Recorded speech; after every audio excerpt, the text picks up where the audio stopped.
मेरे प्यारे दोस्तों, भाइयों और बहनों, आप सबका राधा कृष्ण भक्ति ज्ञान चैनल में स्वागत है। आज मैं आप सबको भगवान श्री कृष्ण की लीलाओं की कथा सुनाने जा रही हूँ, जो कि बड़ी अच्छी और बड़ी पावन है, जिसको सुनने से मन बड़ा ही प्रसन्न हो जाता है। तो चलिए दोस्तों, आप सबको भगवान श्री कृष्ण की लीलाओं की कथा मैं सुनाती हूँ। श्री कृष्ण का मथुरा से पलायन और रुक्मिणी हरण कंस वध का समाचार सुनकर सबसे अधिक दुख मगध सम्राट जरासंध को हुआ। जरासंध कंस का ससुर था। उसकी 2 बेटियां अस्ति और प्राप्ति कंस की रानियां थी। विधवा होकर जब वे मगध पहुंची तो सारा समाचार सुनकर वह आग बबूला हो उठा। कृष्ण और बलराम से बदला लेने के लिए वह अपनी तैयारी में जुट गया और अवसर की प्रतीक्षा करने लगा। श्री कृष्ण और बलराम संदीपनी मुनि के आश्रम से शिक्षा समाप्त करके वापस लौटे तो महाराज उग्रसेन ने उन्हें जरासंध की मनसा के बारे में बताया। श्री कृष्ण तो पहले से ही उसकी मनसा जानते थे। वे स्वयं एक ऐसी शक्ति की खोज में थे जो उनके अपने लोगों को सुरक्षित करने में उनकी सहायता कर सके और उसका भय उन्हें ना रहे। उनके गुप्तचर ऐसी शक्ति की तलाश में इधर उधर घूम रहे थे। श्री कृष्ण जानते थे कि हस्तिनापुर का राज्य जरासंध से टक्कर ले सकता है। वहाँ के राजा पांडु से उनकी बुआ कुंती का विवाह हुआ था, किंतु महाराज पांडु के निधन के उपरांत हस्तिनापुर का राज्य उनके बड़े भाई धृतराष्ट्र के हाथों में चला गया था। धृतराष्ट्र अपने बड़े पुत्र दुर्योधन के मोह में फंसे हुए थे। वे जन्मांध थे।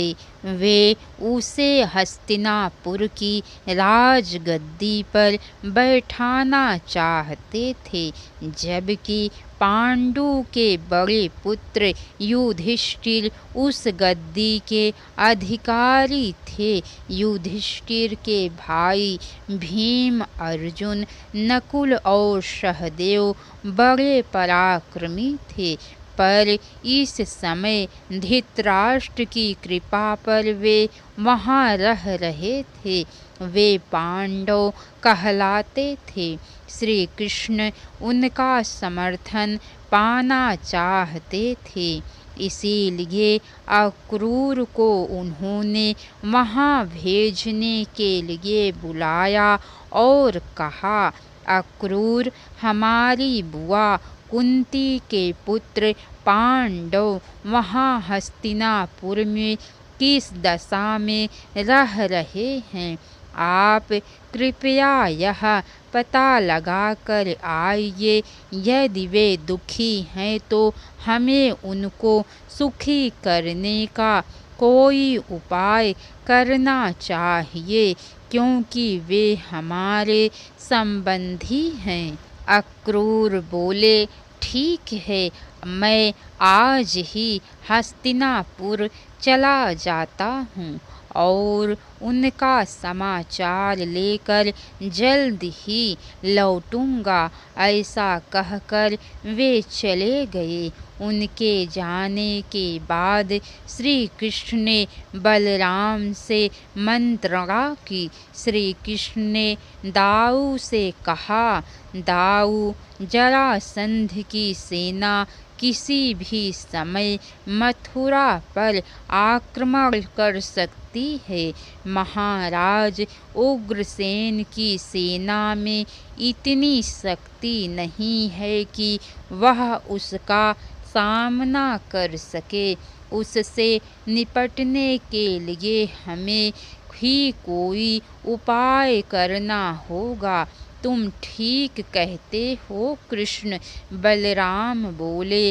मगधराज जरासंध ने अपने अधीन राजाओं की पैदल, घुड़सवार, रथी और हाथियों को कई अछौड़ी सेना एकत्र कर ली, परंतु अभी उसे मारने का समय नहीं आया है।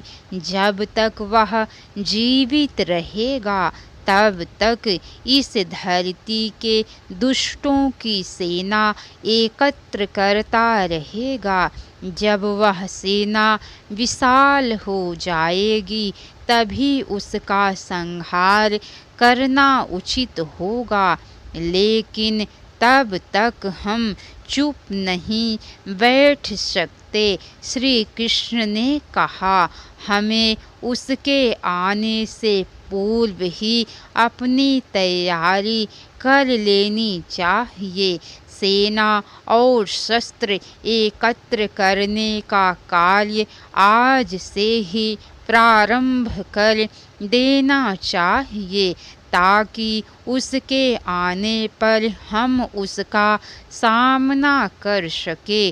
तुम ठीक कहते हो कृष्ण, बलराम बोले। मैं आज ही महाराज से आज्ञा लेकर सेना को शस्त्रों से सुसज्जित करने का कार्य प्रारंभ कर देता हूँ। मंत्रणा के उपरांत दोनों महाराज उग्रसेन के पास गए और उन्हें आने वाले संभावित खतरे के विषय में बताकर सेना के विस्तार में जुट गए।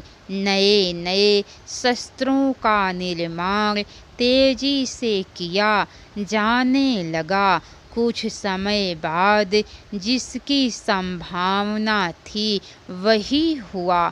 जरासंध की विशाल चतुरंगी सेना ने मथुरा को घेर लिया और राजा उग्रसेन को युद्ध के लिए ललकारा।